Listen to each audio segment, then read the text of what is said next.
துதித்திடும் போது பிரசன்னத்தால் என்னை நிறைத்திடுவே.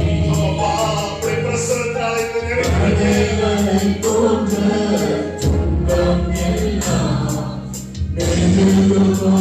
நெருங்கிடுமே.